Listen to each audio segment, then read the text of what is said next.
We are very excited to have our first interview of this new year, 2021. An amazing comic book shop called State of Comics in Michigan, right outside, I believe is Ann Arbor, right outside of Detroit. We have shop owner, Ryan Hetkowski, joining us today for our very first interview of the year. We're going to talk some fun stuff with Ryan.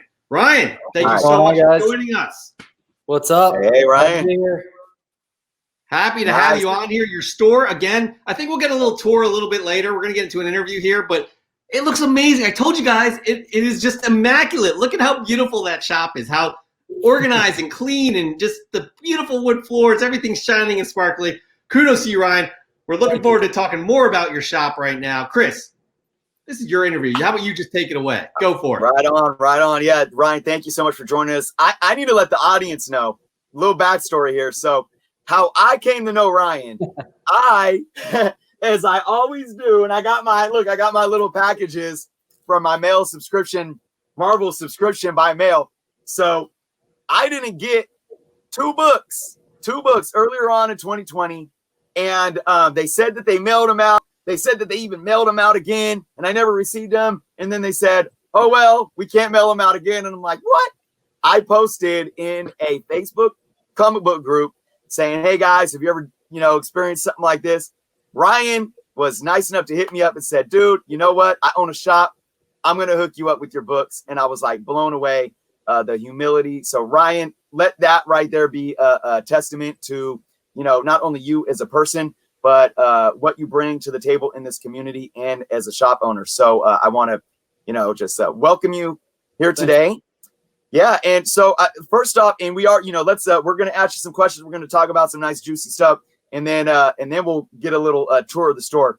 But let's just start off by letting your audience know a little bit about you, what got you into comics and how that led you to owning your own comic book store. Well, I was always a huge pop culture nerd when I was a kid. I played with G.I. Joes. I had all the X-Men comics, and I still swear to this day I had a Uncanny 266 that I treasured, and I'm pretty sure my mom sold it at a garage sale for $0.25 when I was a teenager and stopped caring for a while about the stuff. And I guess probably about 8 years ago, I kind of got hooked back into pop culture with the MCU and some of the DC movies. And then I got hooked into these little things. And I remember specifically one year at Christmas, my wife bought me about 8 of them. And that January I had 152. So it grew pretty quick.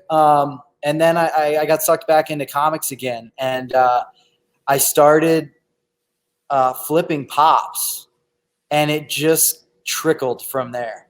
It was one of those things where I was just like, I was running a screen printing business, and I had extra space, and I wanted to start selling pops because it was just incredible. Like, you go to a wall, it's not the same anymore, but you go to a Walgreens and you buy a $10.99 pop, and then it was going for $25.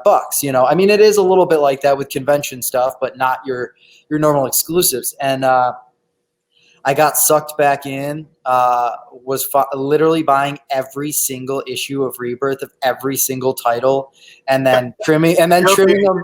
I was like 5 issues in. I was like, all right, I'm going to drop Batgirl. It's not that good. All right, I'll keep Detective and stuff. And then it just kind of happened, man. I got a warehouse for the screen printing business, which I used an office to sell the pops. And I literally launched the business with like $200, which covered shipping boxes and tape. And I did pre-orders on pops, and then it just grew. After about 6 months, we moved into a shop, which we're no longer in. It was next door to where we are right now. And ironically enough, it almost like every time I was about to have a kid, some big major turn of event happened with the shop. I opened the shop. My son was how old was he? He's 7 now. He was 3. And okay. So it's Like, about what was it, 2017 when you opened the first brick and mortar location? Yep. So it was October. So we started it in February 2017, and it was going so well that in October of 2017, we opened a 1,900 square foot building in Plymouth. Super awesome downtown area, but very small. It's not your typical large downtown area. The community is amazing. They're super supportive. They're very happy to get something younger in because a lot of it's just restaurants and like home decor stores. But then things just kind of amped up. Second kid came, and then by the time the third kid was about to come, we moved into this building, which is 6,500 total square feet, 2 weeks before my daughter was born. So it was a crazy September. Blessings. Yeah. Yeah, man. So it just kind of grew and grew. And, COVID, it was just one of those things where it was like, man, we do this or we don't. Right. Well, let me talk a bit about that because, I think that's very imperative. Now, you just, referenced the fact that you opened a massive 65,000, right? Square foot? 6,500. Sorry, 6,500. Not that massive. 6,500 square foot shop. As you guys can see in the background, it's pretty massive. You did this during COVID. So talk to me a little bit about your experience, going into 2020.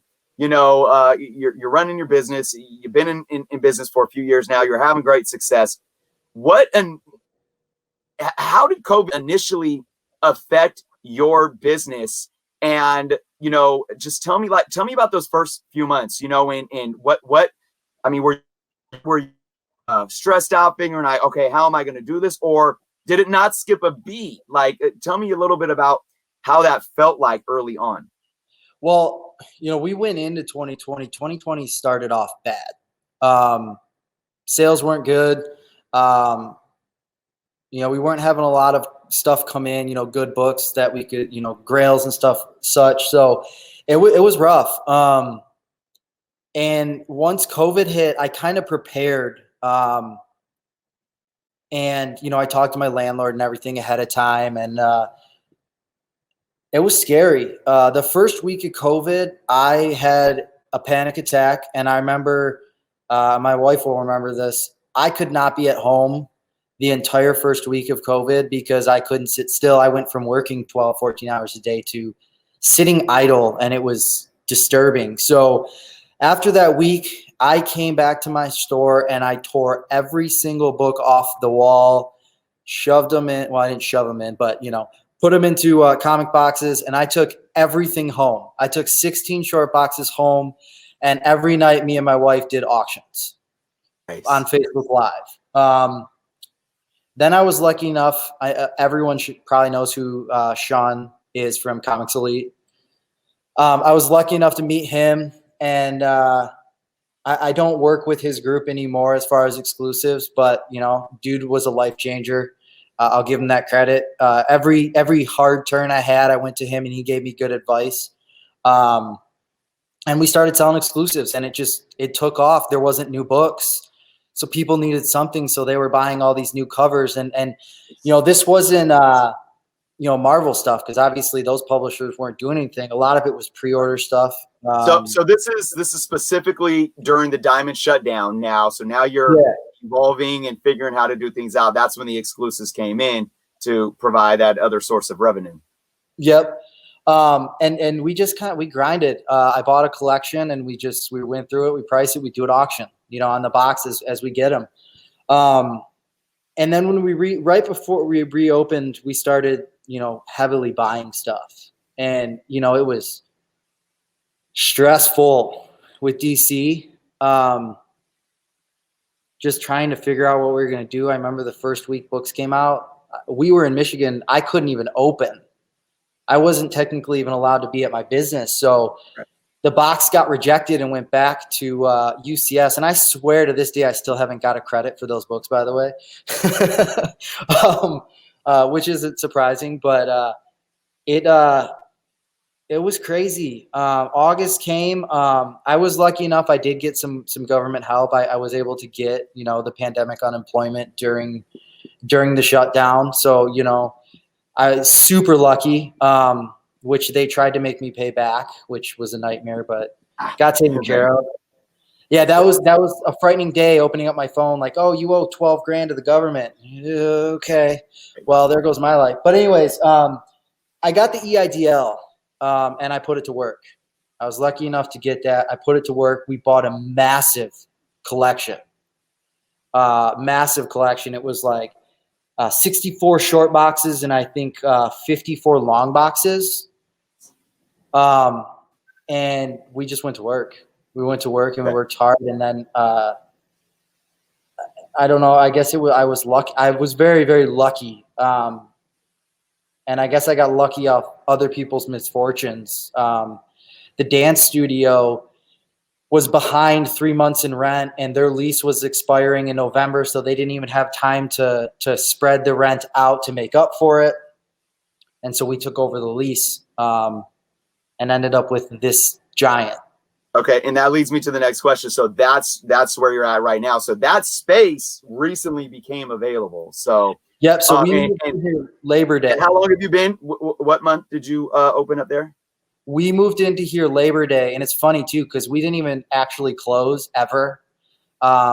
We bought some of these fixtures, and one of my workers showed up on like a Friday night at 7. And I was like, well, we're kind of halfway there. You want to just stay till like 1 and just move everything? And we opened the next day in the new location and just moved everything over all weekend. Yeah. So that's awesome, man. I remember seeing you posting that on Facebook too, and just that's amazing. And I'm so happy for you when you moved in there. So, but let's now, with everything kind of, and I don't want to say getting back to normal, but I mean, you got books coming every Wednesday now. You got foot traffic in the store. I don't know if you're limited capacity and stuff, but so are you seeing now a pickup in business, and do you contribute that to, say, the evolution that you needed to make in order to get to where you're at? Or do you think that whatever is supporting you right now is possibly temporary due to COVID? Does that make sense? So do you feel like the state of business for State of Comics right now is something that is we're going back to normal? Or this is something that's going on specifically because of COVID? Maybe people aren't spending money going to the movie theaters. They're not going out to eat at restaurants. So, you're seeing more customers now coming in to spend that money on comic books. It's funny because I was actually talking to someone about this today. And I mean, it's quite a few different things. So when we shut down for COVID, it was one of those things where we had to make adjustments. And if we didn't make the adjustments, we were gonna go under, because it wasn't a good market. And we made the necessary adjustments then to stay in business, to grow the business. We started carrying exclusive, which we didn't carry. My back wall of Grails was embarrassing before COVID. And we just upped the ante. We changed a lot of things about how we run our business. I grew as a business person, I think, big time. But I think about that every day. And I think one of the things that we're focusing on right now is exactly what you asked, is when things go back to normal, are things going to slow down? So what we're doing right now is we're taking everything we can and we're growing in every single corner we can. We just added Warhammer. We just added arcade games. We're leasing out the cafe to a bubble tea spot. We're buying up collections. We're going to start selling used video games. So what we're trying to accomplish is that our super good days now will be our slow days when things go back to normal. So, awesome, it's rough though. I mean, it's hard. It's a lot of work, but we want to be a one-stop shop, and there really isn't anything. There's one other shop that's been around for like 20 years in the area that kind of, they're the place to go. They got AF-15 signed by Stan Lee and stuff. Right. But it's they're old. I just want to say, I think you guys are definitely, to talk about evolution, and I think what you're doing is speaking to the the industry as a whole. You know, you got something there for everyone. There are a couple things I want to dive into some juicy talk here real quick. I do want to talk a little bit about your exclusives, and I want to let you talk about some things that you got coming up going on for your store. But before we get into those things, I want to talk with you about a really, really controversial topic that is very, very important to a lot of collectors right now. I see it almost every day in Facebook forums, and you know, people are talking about on YouTube. You know, you got everyone that is either extremely on this side or this side of this argument, and that's DC and the state of DC Comics. Now, we know that during the pandemic, DC said, you know, we're leaving Diamond. They went to Lunar. They went with sister company of Midtown and Lunar. They dropped Midtown. Now I believe they're specifically with Lunar, but we know that there's been a lot of cuts, a lot of revamping the structure of how they're doing their day-to-day operations within the corporation. And we know a lot of people have been laid off. We know too that there's going to be some cuts in their publications and whatnot. A lot of people are calling this total doom.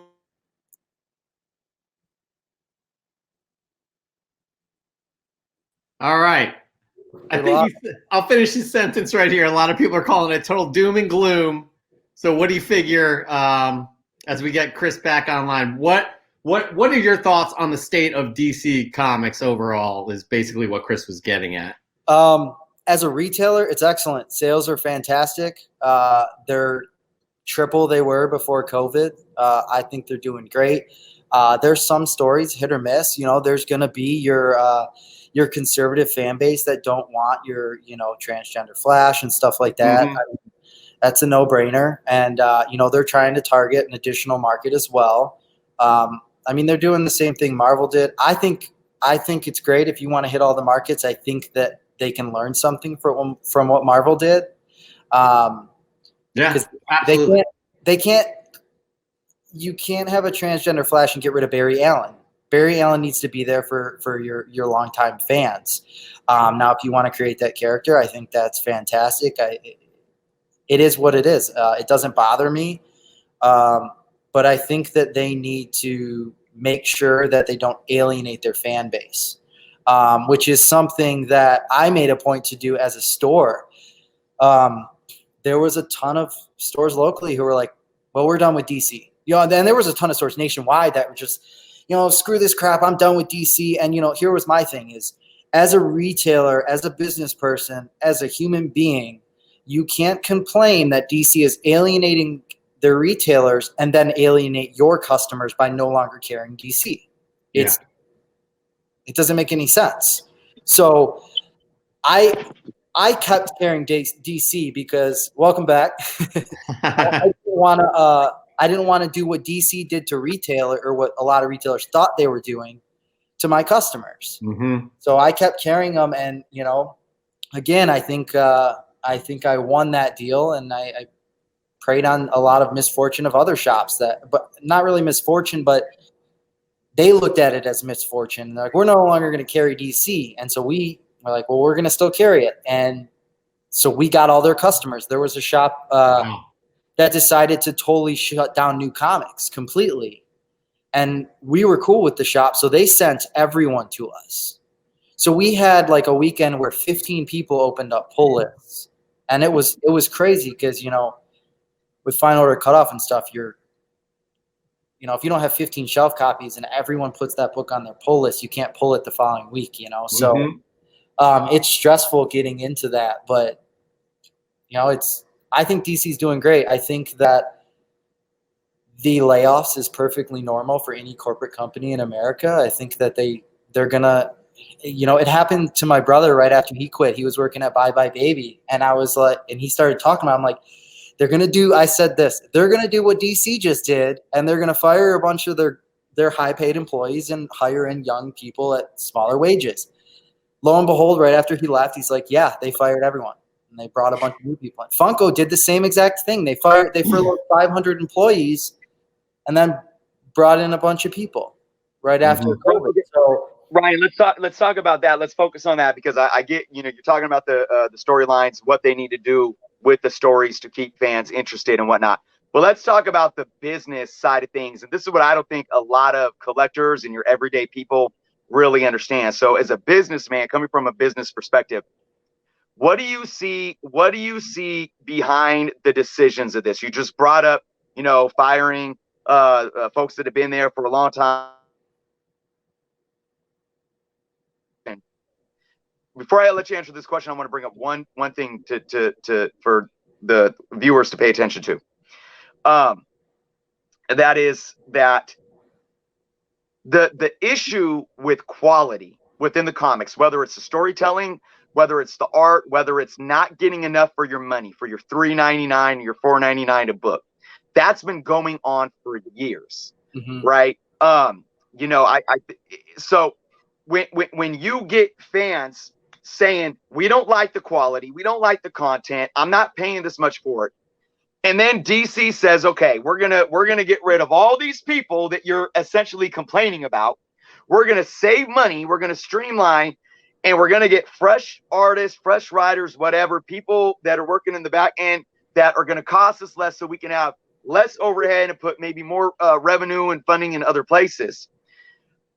Do you see that as a positive thing? Because I see the same people that are complaining about what DC was doing in years past now complaining about, what are you doing cutting these titles? What are you doing firing these overpaid people that I was yelling at 2 years ago for writing bad stories and producing crap art? Like, how do you see that aspect of it?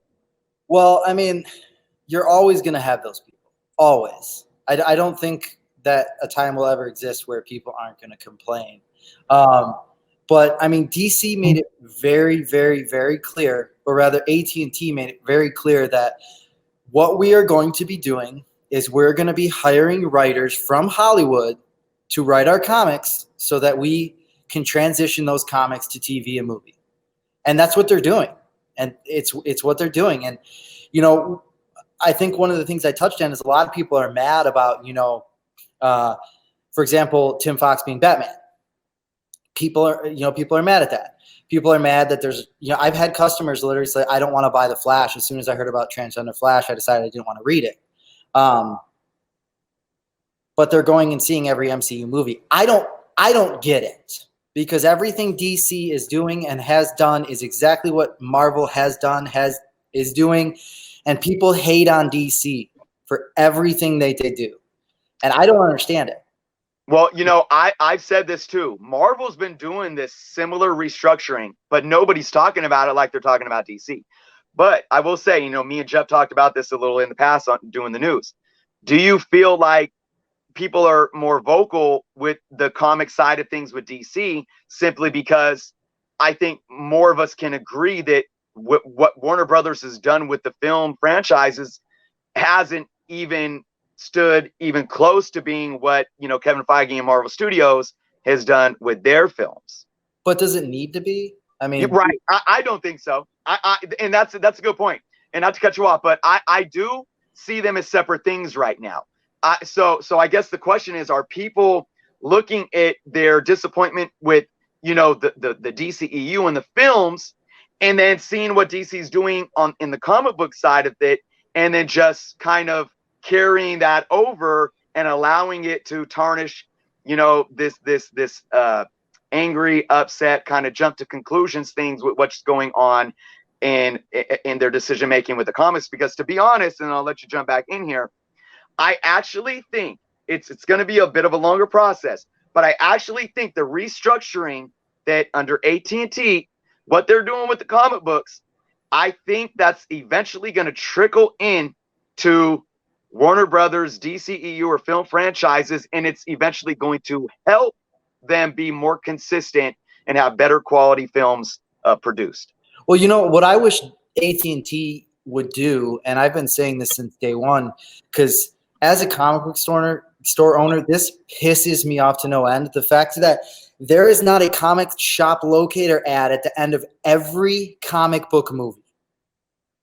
There should be a comic shop locator ad at every single movie, because I understand that these companies want to make money, and When you're making a movie, you're making billions of dollars. When you're making comics, you're not. But fundamentally, we should be pushing the youth towards the comics, not to movies, but towards the comics.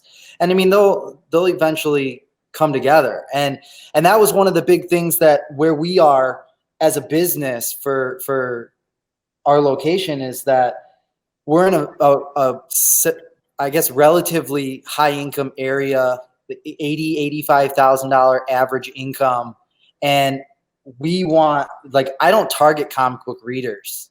I don't target Funko Pop collectors. We want to target the people who don't do that stuff. I want to push reading and stuff, but I'm getting off track now. DC stuff, You're not. I just want to interrupt and jump in on this. You brought up a very good point that people should be pushing the comic books even more because that's the fertile ground that will build even further this audience. And I just have to point out, like, when you said that, I was out loud. I was like, good point. That's what AT&T's doing. They're bringing in Hollywood to write those comic books so they can turn those comic books. True. I don't think they necessarily need to do that because they've literally built a multi-billion-dollar industry. You know, DC Comics is built on these stories. We don't need new ones, but it's Hollywood. Yeah. But it goes to like what Marvel's doing. Kevin Feige's in charge of the comic books too now. And when you see something big happen in comic books where they're pushing a character that hasn't been around for a while, like the comic fan and MCU fan is just like, maybe this is going to translate to film. That's why they're pushing this right now. I don't know if you guys ever saw this, but I can't think who played Jim Halpert in The Office. What's his name again? John Krasinski. Yeah, John Krasinski, yeah, who was fantastic in that Amazon show, by the way. Right, Yes. When the push happened for him to be Mr. Fantastic, if you go back and look, it was War of the Realms. I want to say it was War of the Realms 4. Mr. Fantastic, it's a spitting image. Yeah. It's crazy. I couldn't even believe it. I was like they're trying to do that, you know, and I think that's what DC's eventually going to do. But DC just gets so much slack. And I think a lot of that is that Warner Brothers as a company doesn't confront a single rumor. And I was talking to Dustin from DC about this, and I'm just like, yeah. Like, we didn't even know if Ben Affleck was going to be Batman for like a year. Is Henry Cavill Superman? Because I don't know. Exactly. And this goes to exactly what we're talking about in the news. This is how frustrated Chris and I get about the DCEU. We want them to succeed, but they don't have a plan. They don't know what's going on. They are disjointed in every possible way, and they don't communicate. I think it's exactly what you said. They don't communicate. They don't have to tell us everything. They don't have to show us all their cars, but they have to kind of let us know that as fans that there's a plan going on so we can believe in what you're doing. Because, again, I think, too, that a lot of the problem is Kevin Feige kind of set the standard, and I don't think that we need a DCEU the way that we have an MCU. I don't think we need a Batman film, then a Superman film, then a Wonder Woman film, then a Justice League film. I think, like, they can do what they do with the animated films because they're amazing. They can just do a Justice League movie and just do it right. Like, we don't need a Batman backstory. We don't need it anymore. Like, we really don't. And we really don't need Superman is the oldest superhero in history. Like, we don't need his backstory anymore. We don't need to know that he's an alien that crash landed and all that. Like, we don't. And we don't. Maybe we do need Wonder Woman's because it's not as popular as Batman and Superman, but they could have taken Wonder Woman, the movie, and built on that. Yeah. And didn't. But, you know, I hear you, man. But hey, let's point out B. Schnurr's comment real quick. We don't need plans. We just need faith. Yeah, I completely agree with that now. Just cast the characters and just make a movie. Like, we have all the stories. I don't understand why. Like, just, I don't know, man. Like, take Justice League War and just make it live action instead of animation. Like, that would be good enough, you know? And they have an opportunity too to do Villains United. And restructure everything. It was either Villains United or Day of Vengeance. It's been a while since I've read those two, but they could have done Suicide Squad and made Alexander Luthor Jr. or whatever his name is that played him be Alexander Luthor Jr. pretending to be Lex and introduce Black Adam, who got stabbed in the back, and that could have been Suicide Squad, would have brought Deathstroke in, and then they could have went into a crisis. They could have went into Flashpoint and reset everything. Like, it's all there. They just For don't. sure. That's that discombobulation, man. Let me just ask you, we'll wrap up on DC, because I think we got folks that really want to see your store. They want to hear about what's going on with your store. But let me ask you one final question regarding this issue. I think I personally think that the comic book future of DC is going to be more healthy than it's been over the last 10 years. That's my opinion. So let me ask you this final question regarding DC. Where do you see, and we're not talking about anything Warner Brothers is doing or DCEU. We're talking about specifically comic books. Where do you see DC Comics in 5 years? I don't know. I honestly don't know. One of the biggest things with Future State that I think a lot of people overlooked is, I mean, it's just a bundle of speculation.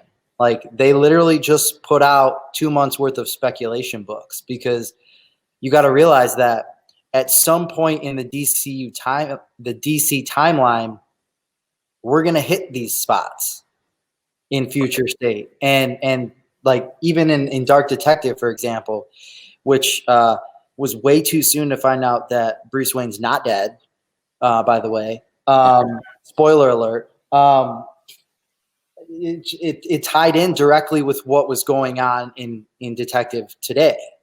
And so, I mean, obviously, like, Immortal Wonder Woman, it's going to be a long time before we get there, being that it was set at the end of time. But, you know, some of these other characters, we're going to get there, whether it be a year from now or 5 years from now or 10 years from now, unless DC decides to completely change everything, which is possible. But, you know, we're going to hit those timelines, and these things are going to happen. And as long as they can, you know, get good writers, I think they'll be in good shape. And the stuff in March is shaping up to be pretty solid, in my opinion. And you know, what about floppy issues, single issues, trade paperbacks, or digital? Or are we still, you know, 5% of DC sales are digital.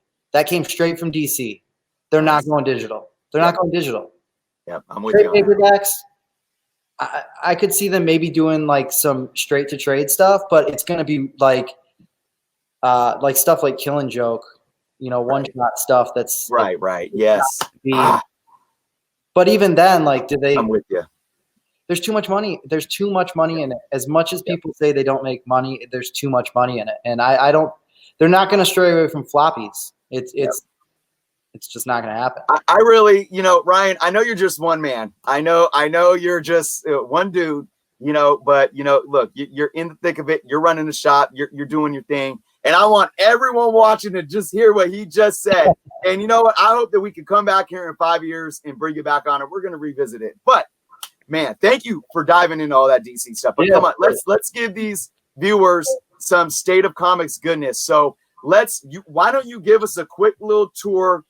Let us get an idea of what it feels like to be in that amazing 6,500 square foot shop. Once we do that, then we'll talk about some things that they can look out for. Okay. I guess I'll just start at the front. It's a little bit dark. We're closed. So, but when you walk in, I guess I could turn the light on. So we got, you walk in, it's a little entranceway. We got some crane games and stuff. Nothing crazy. This is where the bubble tea spot's going to go in, which is going to be real cool. Nice. Got the awesome SOC. This is 3D.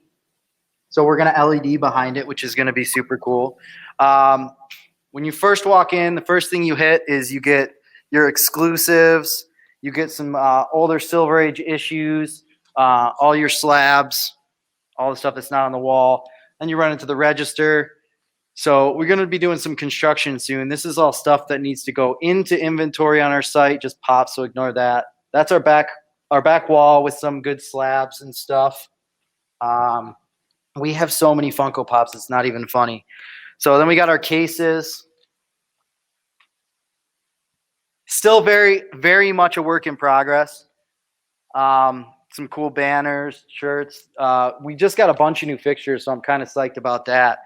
This is our trade paperback section. It's not huge. Maybe they'll change if DC stops printing floppies.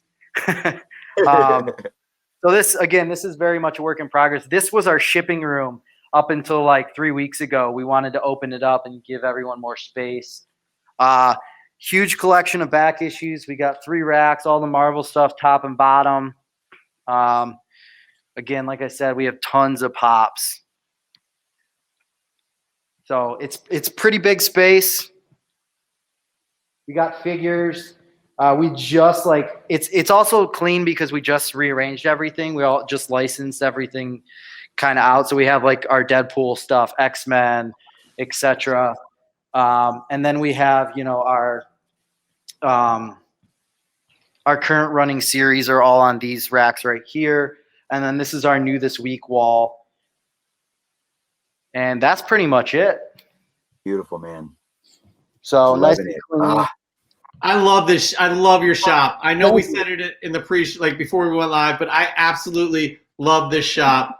The bearded one wishes he was within 4 hours of where you are. It's again, Bishner saw my face. Like I hit a button by accident and I came in and I was like, I didn't mean that. But my gosh, I love your shop, and you got some fans in here too, man.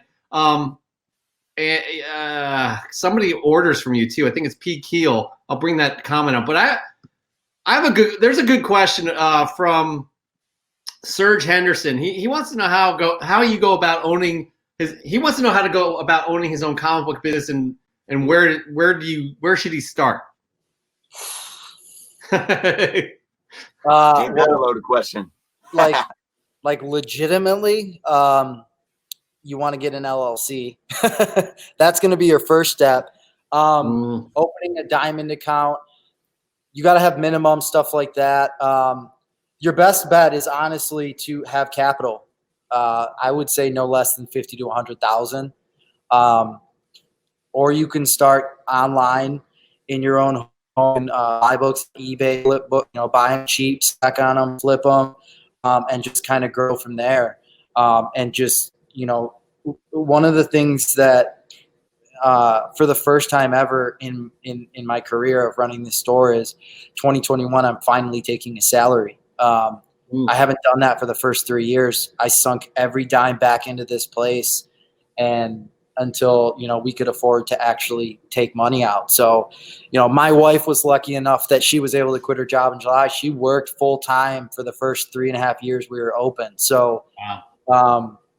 I mean, not that that's extraordinary or anything, but no, but it's just the fact that she can leave her job. You just gotta keep putting back in and keep putting back in because that's what it's all about. It's all about growing, and I think that's one of the biggest problems in comics today. I remember when Steve Geppi did the interview during COVID, and he was on with a couple guys, and I'm just like, why is he talking to these comic shops? I'm like, these are all strictly brick and mortar shops. I'm like, this is not the comic book market anymore.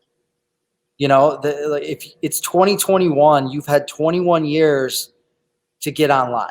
If you're not online as a comic shop, I don't know how you're doing it. And how about the ones that are online that don't really have an intuitive website as well, which we see a lot too, which is just like, how is what? Well, there's a couple guys too, like Spencer, who's a good buddy of mine from Comics Kingdom of Canada. He doesn't have I don't think he has a store, and he crushes it, man. His live shows are insane. Like I'm just watching him just rip through books because people are buying so fast, and that's something you can do. I mean, the best place you can start is you find some books that you want to sell and just do Facebook Lives and just stash away capital until you can afford or feel comfortable to get a building, get fixtures, which is the most expensive thing, and open. But the biggest mistake I'll tell you is that you have to fail, you have to make mistakes, and you have to learn from those. One of the biggest growth problems that we had was when we moved in here and people were pre-ordering stuff with in-stock items. and storing those in-stock items until the pre-orders came was a huge problem for us because we didn't have a system. So like we had to, it was so crazy because once we got in here, it was all about all these processes and stuff. And that stuff's super important. Shopify is your best friend for sure. Super easy too. Anyone can do it. So that would be my, at least a little bit of advice. Yeah, no, that's all great advice. So I hope to see Serge now that you got all that advice. I'm giving you 3 months to get your doors open to your shop. 3 months. All right. 3 And months. make sure you have that website up because I'm going to be looking. I want to make an order. Now, this has been an amazing interview, but there's some really cool news you want to kind of share with everybody here that we would love for you. This is like a CBC, a Comic Book Canon exclusive, the first one ever, and we are excited to have you kind of announce this to the world on our show. So we're super happy. Tell us what's going on with something with something going on with your shop here. So we are on the verge of announcing our first ever DC exclusive. Very excited. It is Joker #1. I can't show images, but be on the lookout. We're upon the end of and finalizing the cover, which I actually just saw. It's just awaiting approval. Joker #1, Batman 251 homage by the man himself, Neil Adams. So super excited That is amazing right there. So guys, stateofcomics.com. Keep an eye out for that. When can we see that being out for pre-sale or however you go about doing that? As soon as DC tells me, I'm putting it right up. That's Just so like cool, man. Berserker, That is so cool. Our Berserker #1, it was like, I got an email. It was like, here's your finalized file. And I was like, upload, sell, send out blast email, post on social, it's live. You know, like I've never been one of the guys who's like, let's do a 2-day reveal and you know, let people simmer on it and forget about it. You know, like I want to go live and people can buy it right when they see it. You know, That's freaking awesome, man. So like, I'm excited. Especially getting Neil Adams to homage his own cover. That's a classic cover to begin with. And having the man who did it himself, it's like right. I wish I had pictures of my face when I got the email. Like I'm pretty sure I ran around my shop like a little girl screaming, ah! That's fantastic. You know? That is and when I saw it, I was fantastic. like, guys, everyone, hurry to my computer now. That's exciting. I'm excited. It looks fantastic too. So yeah, hey, as soon as we find out, let us know when that goes up for sale. We will absolutely push it on here because that is something we're excited to see as well. Given that we are fans too. And Chris got a sneak. He knows. Yes. It will probably be worth everybody's while once we get a actual image to share with everybody, and we'll be happy to share that here. And I have some other news that maybe no one has really shared yet. Go for it.